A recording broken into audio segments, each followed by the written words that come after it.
Okay, so I'm going to do a couple of videos on the balance payments. Kind of one about its overall structure, and then one about deficits and surpluses. And I might split the deficits and surpluses one into two. We'll see how we go. So balance payments as a whole, it's something that tends to create a huge amount of confusion. But at one level, it's really very simple. It's simply a record, of all payments, made between one country and another. In our case, made between, if we look at the UK and the rest of the world. And the balance payment simply records every time somebody sells pounds to buy a foreign currency, or every time anybody uses foreign currency to buy pounds. Yeah? So essentially, you could view it in a relatively simple way that what it's really doing is, in a foreign exchange market sense, what it's doing is, from a UK perspective, on the one hand, it's measuring the demand for pounds. So everybody who wants to turn foreign currency into pounds. And on the other hand, it's measuring the supply of pounds. Everybody who's selling pounds and wants to get dollars and euros and yen, yuan, and so on. If you think about it that way, then this is a simple explanation for something that people tend to struggle with, which is, you often hear that this idea of, why does the balance of payments add up to zero? Why does it balance overall, which it does? The answer is very simple, which is that the demand for pounds is going to equal the supply of pounds. You can't sell pounds unless somebody buys them from you. And since the balance of payments records both sides of that transaction, the balance of payments as a whole must sum up to zero. Or you can see it from an exchange rate perspective. Suppose that's the quantity of pounds. That's the pound. It doesn't really matter. Dollar exchange rate, or some sort of exchange rate index. Then we know that the supply of pounds looks like that. That's that's people who are trying to sell pounds. Why might I sell pounds? I might want to buy foreign goods and services, imports, or I might want to buy foreign assets, capital outflows, one way or another. Who might want to buy pounds? The demand for pounds comes from people wanting to buy UK goods and services, or people who want to buy UK assets. There's more to it than this, as will become clear in a minute, but that's the basic idea. And if supply didn't equal demand, suppose the exchange rate was up there and there was more supply than demand, then the exchange rate would simply fall until it reached equilibrium, or the central bank would buy or sell pounds. So at one level, what we're saying is the balance of payments is really simple. It just measures everybody who sells pounds and the reason for that, and everybody who buys pounds and the reason for that.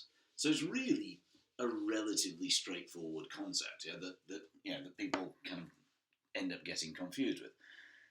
The reason they get confused is that we divide, instead of saying we're going to measure the supply of pounds and the demand for pounds, then what we're saying is the balance of payments is, that's not the way I want to look at it. What I want to do is, what I'm interested in the breakdown of these subcomponents. In other words, I'm interested in whether imports are greater than exports and whether capital outflows are greater than capital inflows. But nevertheless, because supply equals demand, the whole thing has to add up to zero. So suppose that imports are 500 and exports are 300. This economy has a current account deficit, and I'll come to that in a minute. But overall, supply has to equal demand, or the exchange rate would rise or fall.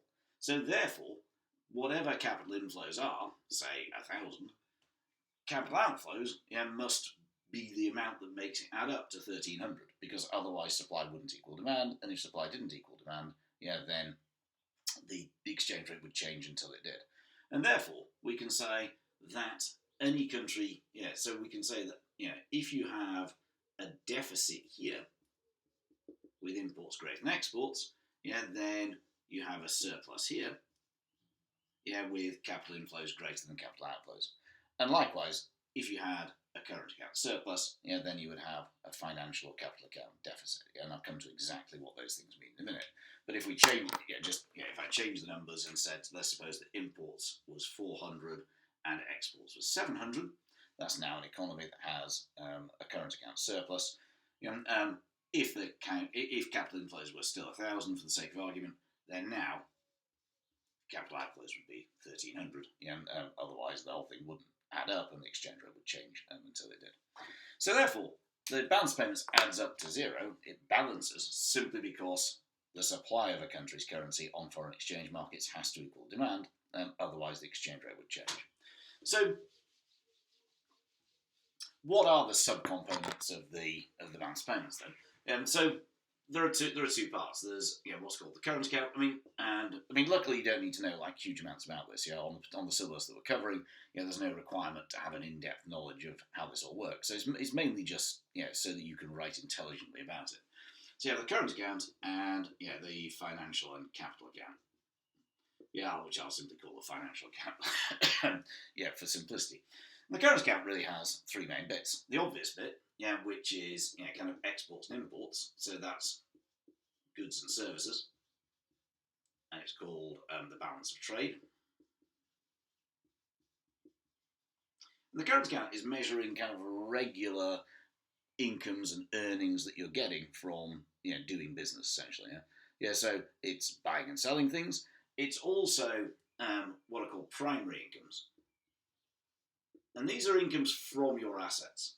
So, for example, suppose, to show why this is on the current account, suppose that I saved money in the bank and get interest on that. Not much at the moment. But that would be part of my income. The savings interest that I get is part of income, and that's what the current account is measuring, kind of regular incomes.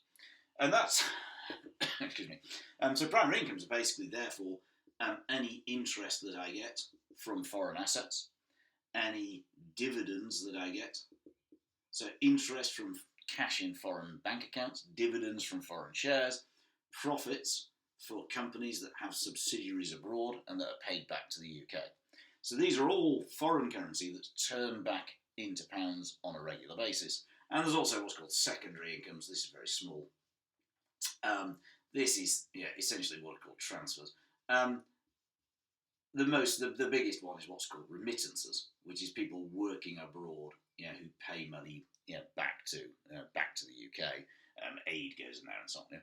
But mostly you're going to be talking about goods, services, interest, profits, and dividends. Those are those important ones. On the financial and capital account, then this is basically kind of asset purchases and sales. So it's what I on the exchange rate diagram. It's what I called capital inflows and capital outflows. So somebody who wants to put money into the UK with the intention of earning something from it, generally speaking, or UK citizens who want to put money abroad.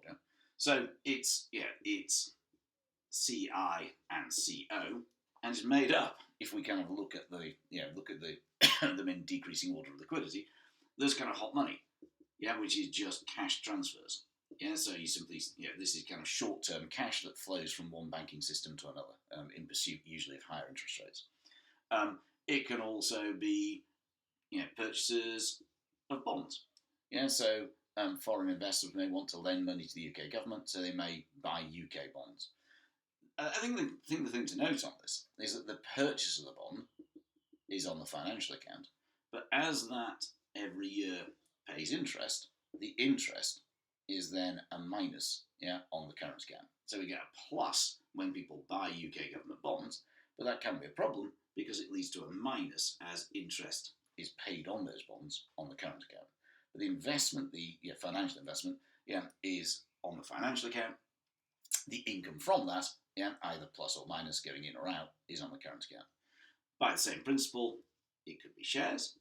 It could be property. Just look at UK football clubs. Or kind of buildings in London. Or it could be direct investment. People actually setting up factories, headquarters, and so on in the UK. So LG has had a kind of manufacturing plant in Wales, for example. Those things, as we noted before, they all add up. But what's interesting then is, on the one hand, you've got that being minus and that being plus. That tells us one story. But on the other hand, you've got that being plus and that being minus, which tells us another story. So are you China, where they have a huge current account surplus, the income from that is invested abroad, or are you the US or UK, we have a large current account deficit, but big inflows of funding into assets, and each of those tells a different story, that we'll tell in a minute.